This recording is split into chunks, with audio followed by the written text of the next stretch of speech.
So hi and welcome to this another episode with me Arshi, where we talk about colleges and universities abroad. And in this episode I'm going to talk about a topic that why choose STEM MBA. Now what is this STEM? वैसे तो this stands for science, technology, engineering, management, but अगर मैं in short easy language में समझाऊं तो एक MBA course ऐसा होता है जो आपको मैनेजमेंट फील्ड में रेडी करता है। बट स्टेम एमबीए ऐसा डिजाइन होता है जहां पे आपको मैनेजमेंट प्लस टेक्निकल चीज में ट्रेन करता है, राइट। आपके पास मैनेजमेंट के साथ जो टेक्निकल स्किल्स होती हैं वो भी होती हैं और उसी को हम थोड़ा सा डिस्कस करेंगे। तो पहली चीज कि stem stands for science, technology, engineering and mathematics. मैंने वहां पे मैनेजमेंट बोल दिया था बट इट वाज मैथमेटिक्स। तो कहीं ना कहीं STEM stands for science, technology, engineering and mathematics. If a field of study falls in any of the four disciplines mentioned, अगर कोई भी स्ट्रीम, कोई भी स्पेशलाइजेशन इनमें से किसी में लाई करती है, देन वो जो है प्रोग्राम कैटेगराइज कर लाता है इन द स्टेम कैटेगरी। अगर वो साइंस में आता है, साइंस से रिलेटेड चीजें भी हैं, टेक्नोलॉजी से रिलेटेड चीजें भी, इंजीनियरिंग से रिलेटेड चीजें भी हैं, मैथ से रिलेटेड जैसे एनालिटिकल स्किल्स, जैसे बिजनेस एनालिटिक्स हो गया, तो वो कहीं ना कहीं स्टेम एमबीए के अंदर आता है। अब ये मैं एक तरह से एक रिपोर्ट शेयर कर रही हूं कि according to the report by director of immigration and trade policy at the American Action Forum, there will be a shortage of 1.1 million STEM workers by 2024। तो 2024 तक ऑलमोस्ट 11 लाख लोगों की शॉर्टेज होगी और ये कहीं ना कहीं रिपोर्ट है।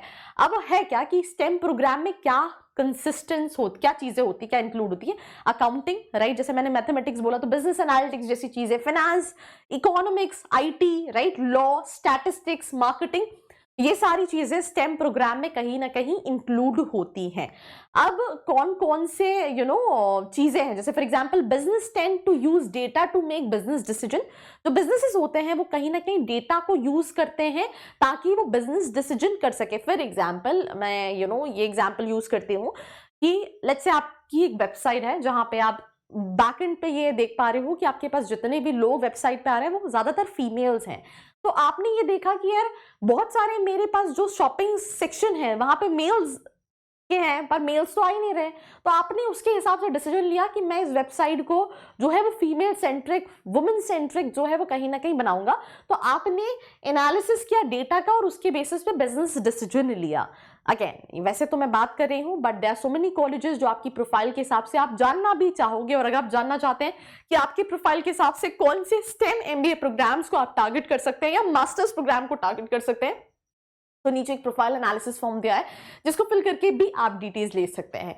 This will result in data analytics and business skills becoming more intertwined, जहां पे आपकी स्किल्स और अच्छी और सुधर के कहीं ना कहीं आए।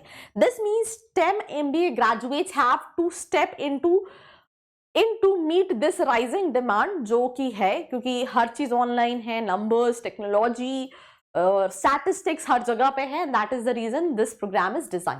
अब कौन कौन से कॉलेजेस है जो स्टेम एमबीए ऑफर करते हैं, जैसे कि MIT Sloan's management, then Berkeley has, then Columbia business school, NYU, and that's all about this episode, जहां पे मैंने बहुत शॉर्ट में आपको समझाया कि what STEM MBA stands for. बाकी if you want to know that what are the top B schools as per your profile, let me know in the comment section below. Fill out the profile analysis form. Until then, stay connected. I hope you like this video. For more such videos, keep watching our channel And do not forget to like, share and subscribe.